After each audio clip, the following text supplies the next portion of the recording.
Hello there, my lovely jewelry makers. I'm Christina at CSLdesigns, and in today's tutorial I'm going to show you how to make this cute seashell wirework pendant, or you can also use them for earrings of course. So the set that I made in this tutorial will be available for sale in my shop, so I'm going to leave a link to that in the description box down below. Otherwise, if you want to learn how you can make one yourself, then keep watching. So these are the materials that we'll need. Now the wire that I'm using is a regular round silver coated copper wire, and this gauge here is a 0.8mm. This will be the base wire. Next I've got a 0.3mm. This will be the weaving wire. You could also use 0.4mm depending on the look that you want. As for the beads, I'm using these 6mm genuine turquoise nuggets that were kindly sent to me by Turquoise Moose. I highly recommend that you check them out because they have loads of beautiful gemstones. Link will be in the description box down below along with the discount code. And then of course we need our findings. So I've got a chain for my necklace, and then we also need a clasp. So I've got a lobster claw clasp, an extended chain, and a few jump rings to put it together. And then we also need a headpin so we can add the beads inside the shell. As for the tools, I've got my flush cutter so we can cut our wire, tweezer nose and chain nose pliers to help manipulate the wire, and then round nose pliers to make loops with. So you'll be able to find the material list and useful links in the description box down below. Otherwise, let's get it all ready and let's get started. Then the lengths of wires we'll need is first of all a length of a 0.8mm here of about 40 centimeters.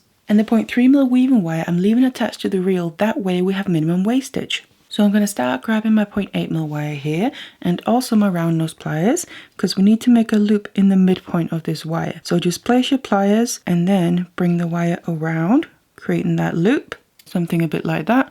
Then I take my chain nose and I then want to make sure I clamp onto one of the lengths of wire and then bring it back outwards in the direction that the other one is going. So we end up with a loop on one end there and the two wires going out to one side from that loop right next to each other. So this is going to be a starting point because we need that loop to be able to attach it to a chain or anything else at the end once we're done. And then what I'm going to do is hold on to the loop and then just separate the wires a little bit so we can get a bit of space between them, because we need to be able to then grab our weaving wire and get it in between, because we now need to start weaving. So just place the weaving wire behind the base wires. Now it can be a little bit fiddly because there's not a lot to hold on to, but it will get easier. And just wrap it around a single base wire and push it all the way to the point where the wires start to separate there. And I'm going to wrap it around again, and this is then attached it. Now I'm going to get straight into the weave, which is going to be the figure of 8 weave. So we're basically going to fill in the gap between the base wires there with the weaving wire going back and forth. So I'm coming down between the base wires. I'm going to go underneath the opposite base wire, so to the other side, and come down between after wrapping around that, and repeat one more time. So I'm always wrapping around a base wire twice, and then after wrapping around twice on that base wire, I'm going to bring it down again to wrap around twice on the bottom base wire. So as you can see, I'm crossing back and forth between the two base wires and just making sure I have 2 wraps on either one before I do so, and just continue like that, making sure your wraps are nice and tight. And then as we keep wrapping here, we want to make sure that we have the space in between the 2 base wires graduating outward. Now it's up to you exactly how much you want it to be. So you can have it quite wide graduating outwards. That'll give a different look than say if you do it quite narrow. That is completely up to you and the look that you want. Just try and make sure it's a nice even graduation, and then you just want to keep going like this until you have the length that you need. So I now have the full length here that I need, and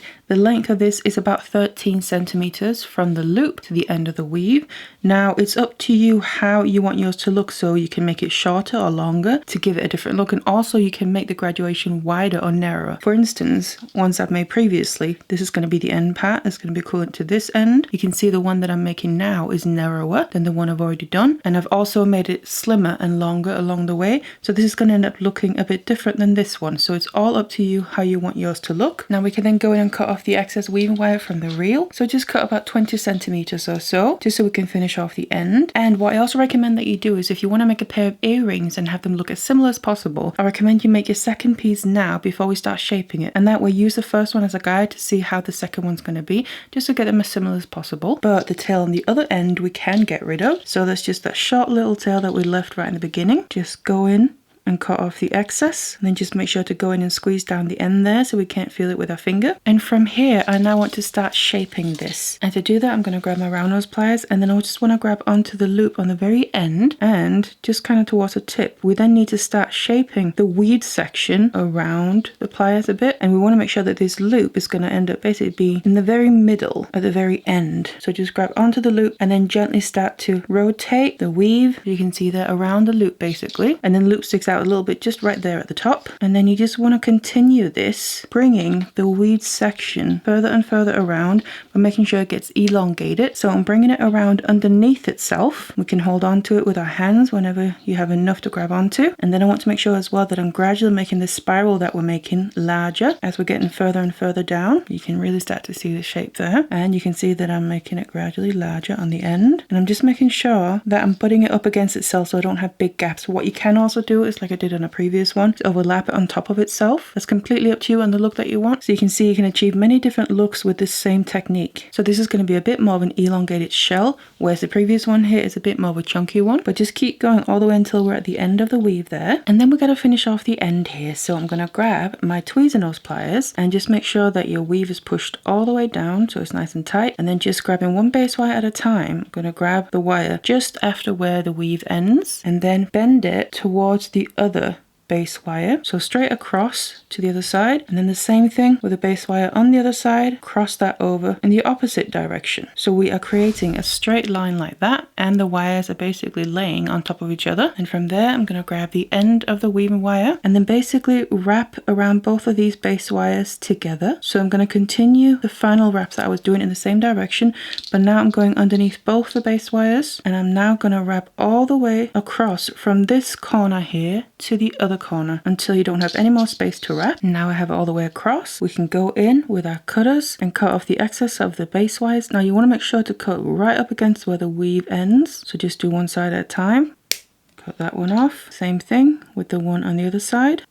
So you can see we've now neatened up that end. And the last thing I just want to do is take the weaving wire and go through just 1 or 2 more times here. And then that's going to wrap around just the single base wire that we have a bit of space left on. So we can prepare to also cut off the rest of the weaving wire. And then we can cut it off. And then just make sure to go in and push down the very end with your tweezer nose so it gets tucked away in between all the wires, and make sure you can't feel it with your finger. And this is then the finished shape of the shell. Then of course we need to add our beads, so I have them ready here, and then I need to grab my head pin, add my beads onto the head pin. Obviously you can use whatever you want to. Add your beads to then be able to push the head pin through from the bottom there, the big opening, all the way through to the very top, but we're also going to have a little gap towards that loop. So the beads are going to end up sitting right down here on the bottom and just peeking out. So first of all, decide where you want the beads to sit, because then I can take my pliers and grab onto the head pin where I then need to put the bend in, because I'm going to make another loop on this head pin that's then going to loop into the original loop we made right at the top here. So obviously you need to account for the fact that it's going to be pushed back down. So put a bend into it, grab your round nose pliers, and this loop doesn't have to be too big because it literally just needs to be able to catch onto the other loop. Bring it all the way around so we have a loop here. Go in, cut off the excess. This is just going to be an open loop what we have. And then if you need to, we can just open up the loop a little bit more, because we then just need to hook it into the other loop here. So just kind of turn it into place so it hooks around the base wire that creates that loop, and then make sure to close it up while it catches onto that loop. And then we just need to push it down into place. So you can grab from the bottom here as well and help pull it down, and push it from the top so it basically gets into position like that and kind of gets hidden away within the shell itself, because we basically just want this head pin to be attached to that top loop, so the beads are just peeking out of the bottom and have a little bit of movement to them. And then all that's left to do is grab a jump ring, open it up, attach the jump ring through the loop in the shell here, and then add your chain. Now of course if you're making earrings, add your earring findings, close the jump ring back up, add your clasp, and then we have our finished necklace in this case. So that's how you make this cute seashell wirework pendant, whether you want to use it for a necklace, earrings, or anything else you can think of. And don't forget, these will be available for sale in my shop, and while you're there you can also sign up to my newsletter so you don't miss any future updates. Otherwise, I really hope you enjoyed this one. Thank you so much for watching it, and I'll see you in the next one.